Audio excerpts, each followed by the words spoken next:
রাজকুমার বানর থেকে মানুষ। জঙ্গলের শব্দ, পাখির ডাক, হালকা রহস্যময় আবহাওয়া। প্রাচীন কালের এক অরণ্যে বাস করত এক বিশেষ বানর। সে অন্য সব বানরের মতো লাফালাফি আর কৌতুক করত না। তার চোখে ছিল অদ্ভুত রাজকীয় দৃষ্টি, আর মাঝে মাঝে সে চুপচাপ আকাশের দিকে তাকিয়ে থাকত, যেন তার অন্তরে লুকানো আছে এক বিশাল রহস্যময় কষ্ট। বানর একা বসে। আর কতদিন এই জীবন কাটাতে হবে? আমি তো মানুষ ছিলাম, কবে ভাঙবে আমার এই অভিশাপ? রাজকন্যার স্বপ্ন। প্রাসাদের রাজকন্যা ঘুমিয়ে স্বপ্ন দেখছে।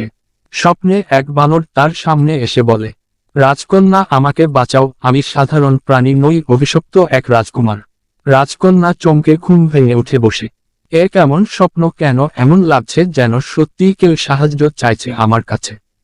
রাজকন্যা জানালার দিকে তাকিয়ে ভাবে, আমাকে এই রহস্যের উত্তর খুঁজে বের করতেই হবে। জঙ্গলে দেখা।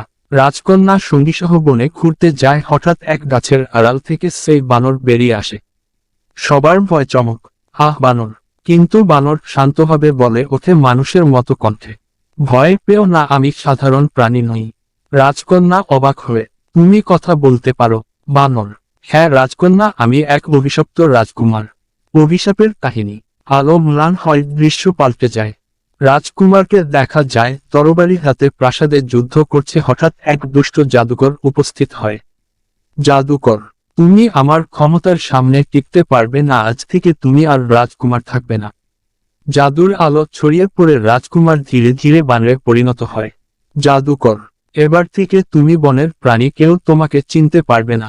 বানর: সেই দিন থেকে আমি এভাবেই অভিশাপে বন্দী। মুক্তির পথ। রাজকন্যা গভীর দুঃখ নিয়ে জিজ্ঞেস করে, তাহলে কি কোনো উপায় নেই মুক্তি পাবার? বানর: হ্যাঁ, একটি মাত্র উপায় আছে, যদি সত্যিকার ভালোবাসা আমাকে গ্রহণ করে তাহলে আমি মানুষ রূপ ফিরে পাব। রাজকন্যা চুপ করে তার দিকে তাকিয়ে থাকে। তার মনে প্রশ্ন জাগে, আমি কি পারবো এই অভিশাপ ভাঙতে? বিপদের রাজকন্যা। অরণ্যের অন্ধকারে হঠাৎ ঝড় ওঠে। দুষ্ট জাদুকর আবার হাজির হয়।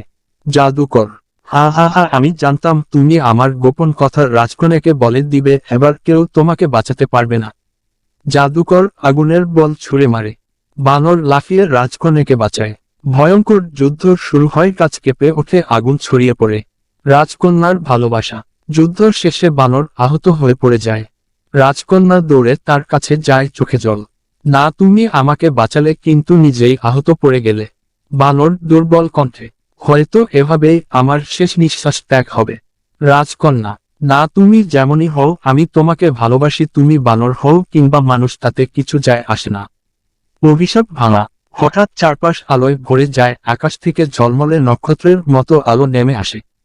বানরের শরীর ধীরে ধীরে পাল্টে যায়, তার রূপান্তর ঘটে। এক সুদর্শন যুবক রাজকীয় পোশাকে, আসল রাজকুমার। রাজকন্যা বিস্ময়: তুমি সত্যিই রাজকুমার? রাজকুমার: তোমার ভালোবাসায় আমাকে মানুষ করেছে, সত্যি তুমি খুব ভালো মানের মানুষ। জাদুকরের পতন। জাদুকর ক্রোধে গর্জে ওঠে, না, এ অসম্ভব, আমার জাদু কিভাবে ওরা ভাঙল? আলো ছড়িয়ে পড়ে জাদুকর ধীরে ধীরে অদৃশ্য হয়ে যায়। তার শক্তি ধুলায় মিশে যায়। রাজকুমার রাজকন্যার হাত ধরে। অশুভ শক্তি কখনো ভালোবাসাকে পরাজয় করতে পারে না। প্রাসাদে মহা উৎসব, বাদ্যযন্ত্র বাজছে, মানুষ আনন্দে উল্লাস করছে। রাজা রানী রাজকন্যা ও রাজকুমারকে আশীর্বাদ করেন। রাজকুমার রাজকন্যার দিকে তাকিয়ে মুচকি হাসে, তুমি আমাকে শুধু মানুষ বানাওনি, নতুন জীবনও দিয়েছ। এইভাবেই সত্যিকার ভালোবাসা ভেঙে দেয় সব অভিশাপ আর জয় করে আলো, হারিয়ে দেয় অন্ধকারের শক্তিকে।